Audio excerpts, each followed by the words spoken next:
और यूक्रेन के सूमी में क्यों छाया अंधेरा और यूक्रेन के हमले के बाद रूसी शहर वोरोनेज में क्यों घोषित की गई इमरजेंसी। आइए देखते हैं रूस यूक्रेन युद्ध से जुड़ी बड़ी खबरें।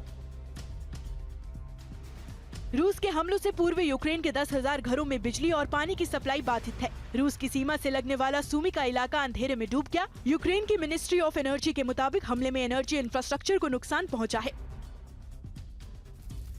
रूस के दागिस्तान में यूक्रेन ने ड्रोन से हमला किया है। हमले में एनर्जी इंफ्रास्ट्रक्चर को निशाना बनाया गया। पावर स्टेशन तबाह हो गया है और कई ट्रांसफार्मर जलकर खाक हो गए हैं। 70,000 लोग अंधेरे में रहने के लिए मजबूर हैं।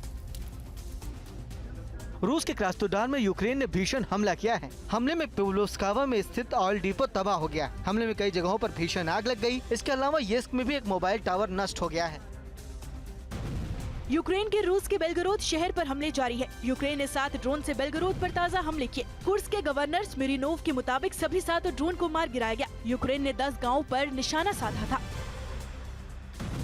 यूक्रेन के ड्रोन हमले के बाद रूस ने वोरोनेज इलाके में इमरजेंसी घोषित कर दी। हमले में वोरोनेज के एक वेयरहाउस में आग लग गई थी। स्थानीय प्रशासन का कहना है कि हमले में किसी को चोट नहीं लगी। पोडगोरेंस्की जिले के कुछ नागरिकों को सुरक्षित स्थानों पर भेजा गया।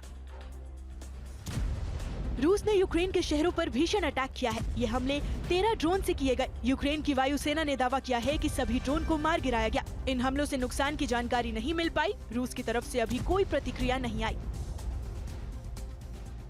यूक्रेन के साउदर्न खेरसोन में रूस के हमले में 3 नागरिक मारे गए। स्थानीय प्रशासन के मुताबिक हमले आवासीय इलाके में किए गए। 2 शव बेरिस्लाव गांव में एक मकान के मलबे में पाए गए, जबकि एक शख्स रूस के आर्टिलरी अटैक में मारा गया।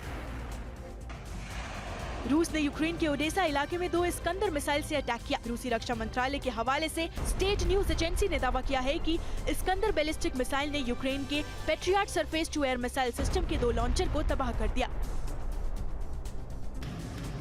पोक्रोव्स्क के पास यूक्रेन और रूसी सेनाओं के बीच 45 बार आमने सामने की झड़प हुई। इस झड़प में दोनों तरफ से नुकसान के दावे किए गए। रूसी रक्षा मंत्रालय ने दावा किया कि शहर से 30 किलोमीटर दूर उसकी सेना ने एक गांव पर कब्जा कर लिया।